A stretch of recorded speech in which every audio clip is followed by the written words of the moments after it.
What do you got here? Murder by sudden or secret attack, often for political reasons. Okay, that's an assassination. Yeah. So he was assassinated. But the thing that's been getting me, even from the beginning, is kind of the reaction to it. There has been, of course, you got the people that are, sad and mad, and people that align with him politically or knew him personally. And there's a lot of normal people out there that are saying, obviously that murder and assassination is wrong. And that, this is a young guy, 31, married, 2 kids. And I guess some people are even disparaging that online. They go, so what? Martin Luther King Jr. was a dad. Malcolm X was a dad.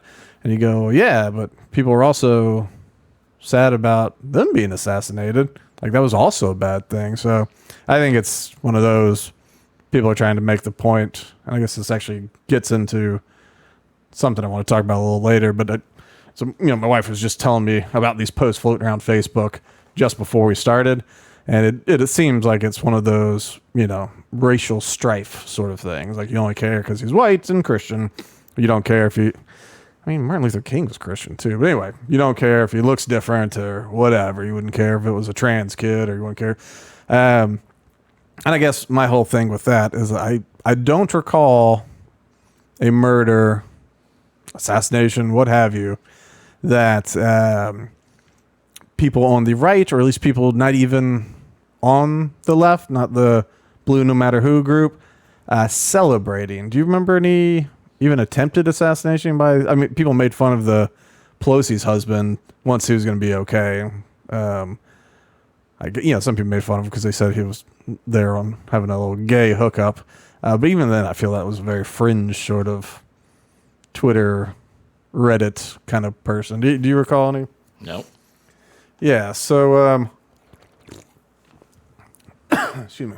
On top of the people having kind of normal reactions of mourning, or just people offering condolences and sort of behaving like normal people do when there's a death, there's a contingent. It does seem to be a blue no matter who contingent. It doesn't even have to be the rabid left. You have the rabid left, the right. You got all these different groups, but the blue no matter who would be kind of like the Fox News Republicans, I guess I'd compare it to. They just don't have a network that anybody watches. But there's been a mix of celebrating it. There's been a mix of apathy. Who cares? And there's been a lot of this. It's wrong to murder, and you shouldn't die for your political differences, but. And that but is normally followed by, he was not a friend to the LGBT community. He was critical. He did not believe in transgenderism is a mental health issue. Homosexuality is a sin. He was a conservative Christian type. That is what they believe in the Bible and all that. Leviticus, I gave it a read again, just to be like, maybe some people twist a lot of stuff. I read that. It is kind of hard to read it the other way than that, a man who lays with a man like a woman, whatever, should be executed or something. Now that I have to look more into, what are they called, the Levitical laws or what have you, to really understand where this is all coming from. Anyway, I'm not here to have a biblical debate, but he was a Bible guy, and that's in the Bible. And so people are like, well, he said some nasty stuff about gay people and trans people. He had a quote at some point, and I did not look up this quote to see the full context, but something to the effect of, unfortunately, gun violence is a necessary, is a reality, a side effect of having a freedom to bear arms. Is just something that we have to deal with if we're going to have the gun rights. And I don't think he was celebrating it. They people make this quote as if he was saying like, get over some dead kids, it's all about gun rights. I don't think that's it. I think he's just saying, I think the point was that obviously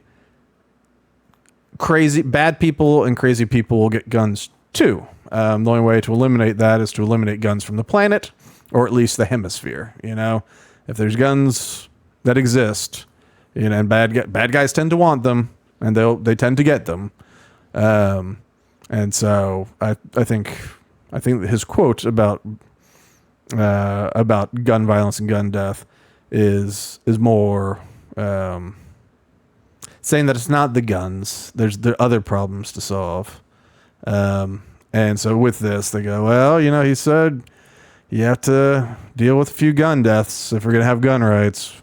Well, here's one. What do you got? Well, see, I interpret it as the necessary, quote unquote, the necessary deaths are in defense times when somebody's defending themselves. Whoever they shot is the justification for the gun rights. To defend oneself. That's the justification. I mean, that's the justification. I think what this was saying that, like, with having gun, and actually the point of the gun rights is to kill the government and overthrow them. But I mean, they said you got to be able to form a militia, and take out the government when they get too powerful. But anyway, so you had this quote. It doesn't look great on paper. It looks insensitive, and call it insensitive. Fine. But they go, okay, well, he said these things. Like, some people will end up dying, and it's sad and it's tragic, but it's just the way it is. In the name of avoiding, gun reform, as they would call it, common sense gun reform, and so they're kind of saying, well, you shouldn't die, but this is what he believed: live by the sword, die by the sword, kind of thing. And it's this kind of tepid, feign empathy. You shouldn't do this, but this is what this guy preached. Therefore, it's not really a tragedy other than the general tragedy of life loss. And it's, talking out of both sides of the mouth.